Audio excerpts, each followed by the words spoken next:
नमस्कार, मैं जुगनू कुमार। आज बात करेंगे बजट 2023-24 की। बजट आ चुका है और आज बात करेंगे बजट में कृषि क्षेत्र के लिए क्या खास रहा, किसानों को क्या मिला, क्या इस बजट में भी कृषि को, किसानों को प्रोत्साहन यानी राहत मिला या नहीं। देखिए साथियों, यह बजट अपने देश का बजट है और अपने देश यानी वो भी किसानों के बजट के लिए अपने कीमती समयों में से 2 से 5 मिनट निकाल कर और इस वीडियो को बिना स्किप किए जरूर देखना चाहिए, क्योंकि बहुत लोगों को हर बार का बजट समझ में नहीं आता है, लेकिन इस बार का बजट आपको समझना है और आपको अपने हक के लिए लड़ना है। क्योंकि अगर हर साल की भांति इस साल का बजट हम लोगों को समझ में नहीं आया तो हम सभी पीछे रह जाएंगे, सभी किसान बंधु पीछे रह जाएंगे। इसलिए हम सभी किसान बंधुओं को, हम सभी को इस बजट में बहुत बड़ा तोहफा, बहुत बड़ा तोहफा मिला है। इसलिए बहुत ही आसान भाषा में पूरे बजट का सार मैं आपको समझाने आया हूं। मात्र 10 पॉइंटों में पूरे बजट का सार मैं आपको समझाने आया हूं। इसलिए इस वीडियो को बिना स्किप किए आपको समझना होगा।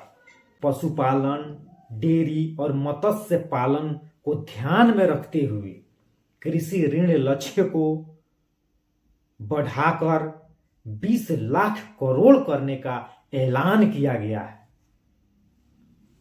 अब पशुपालन क्या होता है इसके बारे में हम आपको बताएंगे। पशुपालन, पशु एनिमल्स, पशुपालन में पशु में बकरी पालन, मुर्गी पालन, लेयर फार्मिंग, ब्रॉयलर फार्मिंग और गोट फार्मिंग, ये सभी फार्मिंग आ जाता है।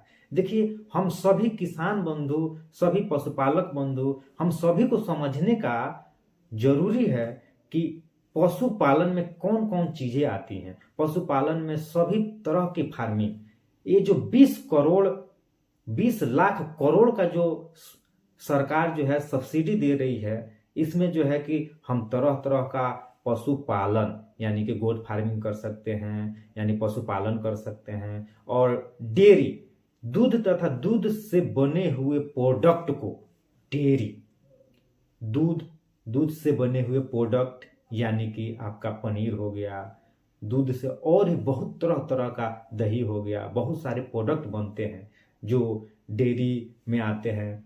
दूध से बने हुए प्रोडक्ट का बिजनेस पे बहुत तरह तरह का सब्सिडी है। इसके बाद मत्स्य पालन यानी मछली पालन, झींगा पालन, इस पे भी सरकार की सब्सिडी है। इसको बढ़ाकर 20 लाख करोड़ रुपए कर दिया गया है। स्टार्टअप के लिए कृषि फंड बनाया जाएगा। कृषि से जुड़े स्टार्टअप को प्राथमिकता दी जाएगी। युवा उद्यमियों को प्रोत्साहित करने के लिए कृषि त्वरक कोष की स्थापना की जाएगी। इसके बाद जो है एक जिला एक उत्पादन के लिए यूनिटी मॉल स्थापित होंगे, यानी हर जिला में एक यूनिटी मॉल स्थापित होंगे। बागवानी योजनाओं के लिए 2200 करोड़ का आवंटन किया जाएगा, यानी कि सरकार बागवानी योजनाओं पे ज्यादा फोकस किया है और 2200 करोड़ का आवंटन कर रही है। किसानों को डिजिटल ट्रेनिंग मिलेगी। केवाईसी प्रक्रिया को आसान किया जाएगा। भारतीय मिलेट्स संस्थानों का गठन, मिलेट्स का मतलब होता है जो मोटे अनाज होते हैं, उसे मिलेट्स कहा जाता है। उसके लिए जो है भारतीय मिलेट्स संस्थानों का गठन किया जाता है। मोटे अनाज को बढ़ावा देने के लिए श्री अन्न योजना शुरू होगी। 20 लाख करोड़ के लिए कृषि ऋण का लक्ष्य, जिसके बारे में आपको बताया हूं। कपास की उत्पादकता बढ़ाने पर सरकार जोर दे रही है। 11 करोड़ से अधिक किसानों को 2.2 लाख करोड़ का नगद आवंटन हुआ। हरित हाइड्रोजन मिशन के तहत 2030 तक 5 मिलियन मीट्रिक टन का वार्षिक उत्पादन का लक्ष्य। वैकल्पिक उर्वरकों को बढ़ावा देने के लिए पीएम प्रमाण योजना की शुरुआत की जाएगी। गोवर्धन स्कीम के तहत 500 नए संयंत्रों की स्थापना की जाएगी। एमएसएमई के लिए ऋण गारंटी की नई शुरुआत शुरू होगी।